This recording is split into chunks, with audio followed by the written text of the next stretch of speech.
Walt Disney was fascinated by the wonders of science. But did his passion for new technologies eventually lead him to champion scientism and the rule of a technological elite? In today's episode of ID the Future, we're going to explore Walt Disney's multifaceted view of science and how it was expressed in his films and attractions.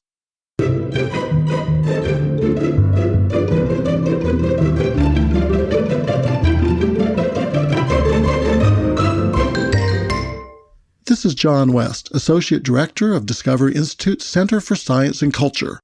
I'm also author of the new book, Walt Disney and Live Action, which explores the themes and making of Walt Disney's many live-action films and television features. If you're interested in Walt Disney and his impact on popular culture, I hope you'll consider getting my book. Someone once quipped that Walt Disney harbored 19th century emotions in conflict with a 21st century brain. The characterization was apt. Disney was known for championing traditional morality and promoting nostalgia for the past. At the same time, he was widely recognized as a visionary futurist who enthusiastically embraced the new horizons offered by science and technology. Disney's idiosyncratic mixture of moral traditionalism and techno-optimism didn't always seem to cohere, and it led people to admire him for vastly different reasons. Conservatives embraced Disney for his defense of Judeo-Christian morality, his unrepentant support for the American founding, his love of free enterprise and entrepreneurship, and his distrust of big government and the welfare state.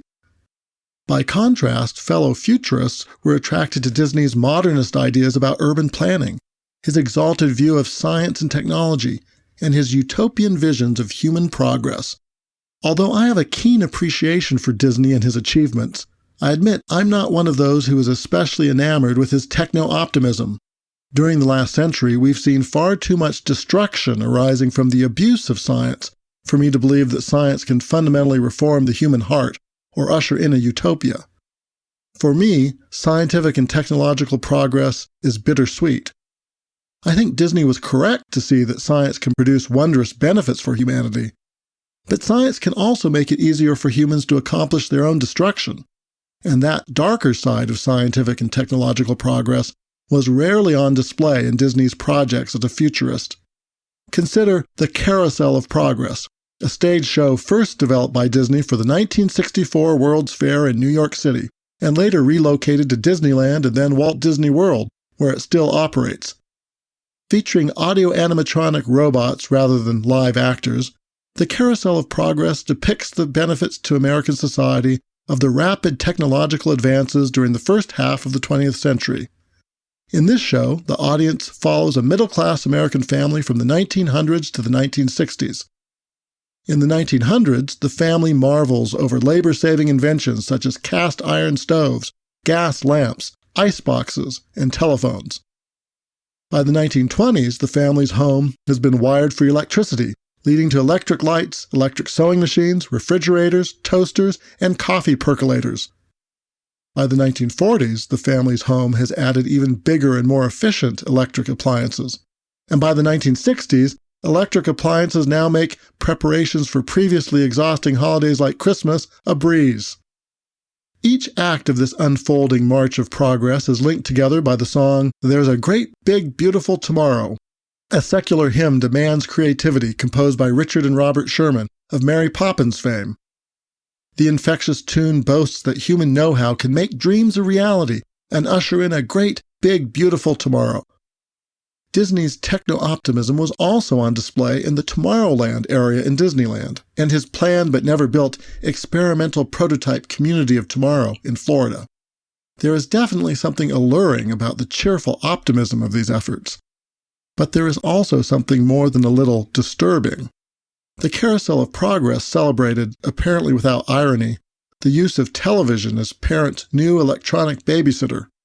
It also boasted of the relocation of grandparents from their children's homes into segregated retirement communities for seniors. Then there was the House of the Future in Disneyland. All curves and plastic. Monsanto's House of the Future is open to the public at Disneyland. The four-wing plastic shell makes a snug and solid 5-room dwelling designed for a family of 4. And coincidentally, it's a fairly typical family of four that gets first look.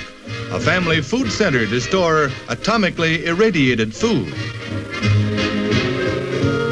A work surface that includes a combination supersonic dishwasher and storage unit. The kids' bathroom has a wash basin that adjusts to fit the height of the growing child. Throughout, the emphasis is on new uses of plastics in every area of family living, pioneering the use of features that may be standard in 10 years or so. A look at the future. Looks good, eh? The House of the Future featured modernist plastic interiors, a far cry from the iconic small towns featured in many of Disney's films. The vision for Disney's experimental prototype community of tomorrow was even more hideous, exhibiting many of the worst features of modernist urban planning. It featured the top-down micromanagement of every part of life, the artificial separation of where people live and work and play, bleak Bauhaus-style architecture, and the attempt to herd everyone into mass transit. The visual center of the experimental prototype community of tomorrow was a modernist 30-story hotel that was designed to be seen from miles around. The city's 50-acre business and shopping district was supposed to include fake buildings and streets patterned after architecture from other parts of the world. But these buildings would be located within a giant temperature-controlled enclosure. In essence, a great big enclosed shopping mall. The narrator of an early promotional film for the project promised that in this climate-controlled environment, shoppers, theatergoers, and people just out for a stroll will enjoy ideal weather conditions, protected day and night from rain, heat and cold, and humidity. Walt Disney loved nature. He grew up in the midst of real small towns and farms, and he loved to travel to other parts of the world. But in his city of the future, he planned to get rid of the natural environment. In his new artificial downtown, no one need ever experience the discomfort of the elements. Of course, neither would they experience its joys, including sunsets, or summer breezes, or raindrops, or the songs of birds.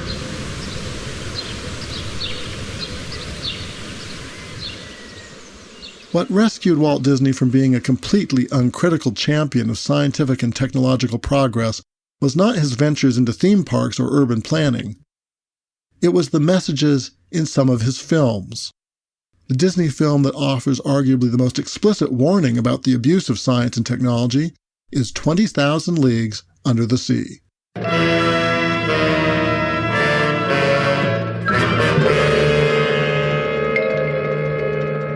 Released in 1954, Disney's 20,000 Leagues Under the Sea is still the definitive cinematic adaptation of the Jules Verne novel of the same name. The film depicts a supposedly civilized world where international powers employ science and technology for enslavement and death. The film's Captain Nemo is a twisted genius who on the surface opposes the misuse of science. But in the course of the film, he himself willingly employs science to kill others. At the end of the film, Nemo blows up his discoveries in an iconic mushroom cloud. To audiences in the 1950s, where fallout shelters and duck and cover drills were a fact of life, the film's ending was likely even more powerful than it is today.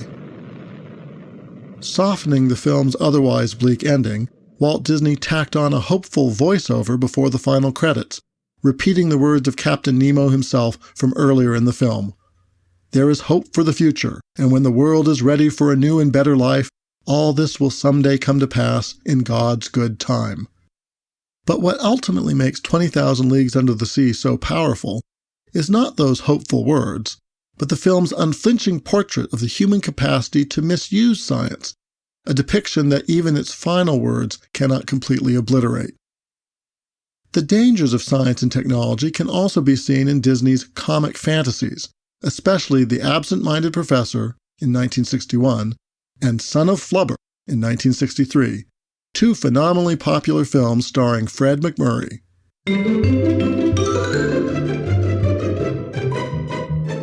The Absent-Minded Professor and Son of Flubber both focus on Professor Ned Brainerd of mythical Medfield College.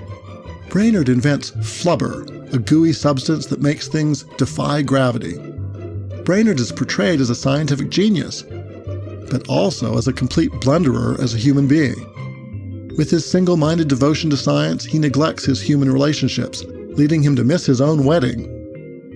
Brainerd is also oblivious to the larger consequences of his research. In Son of Flubber, he runs an experiment that inflicts widespread damage on the rest of his community, even while he remains utterly clueless about what he's just done. Both The Absent-Minded Professor and Son of Flubber highlight how non-scientists try to manipulate scientific discoveries for their own ends, satirizing in particular the behavior of politicians, the military, the IRS, and big business.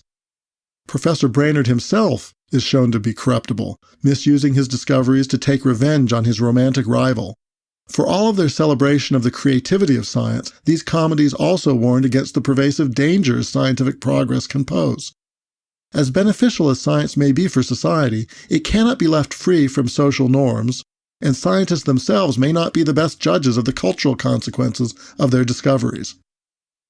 But perhaps Disney's most scathing indictment of the dark side of technological progress came in a 1952 animated short based on an award-winning children's book.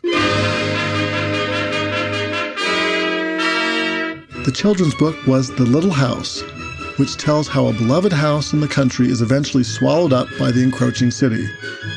Disney's version of the tale was considerably darker than the original book, with the forces of technological development portrayed by Disney as nothing less than demonic. The film explicitly attacks the modern slogan of progress. While the screen reveals the depressing tenements now towering over the little house, the narrator ironically comments, "Everything was bigger and better, for this was the age of progress."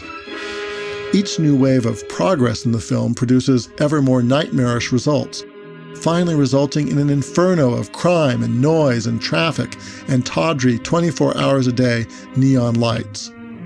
Here was a hellish vision of technological progress that seemed to represent the very opposite of the techno-optimism of Disney's experimental prototype Community of Tomorrow. Perhaps Disney viewed his ventures in urban planning as an answer to the problems posed by past technological progress. Maybe Disney thought science and technology in the future could be harnessed to build better urban environments through all-pervasive master planning. How Disney reconciled his proposed micromanagement of civic life in his experimental prototype Community of Tomorrow with his own faith in human freedom, free enterprise, and limited government is anybody's guess. For myself, I don't think Disney ever completely reconciled the tensions between his techno-optimism and the rest of his worldview. But it's those unresolved tensions that made him all the more intriguing as a shaper of popular culture, and his films all the more worth watching. If you'd like to explore more about the cultural themes in the work of Walt Disney, I'd encourage you to get my book, Walt Disney in Live Action, available at Amazon.com and elsewhere. That's Walt Disney and Live Action. For ID the Future, this is John West. Thanks for listening. This program was recorded by Discovery Institute's Center for Science and Culture. ID the Future is copyright Discovery Institute. For more information, visit intelligentdesign.org and idthefuture.com.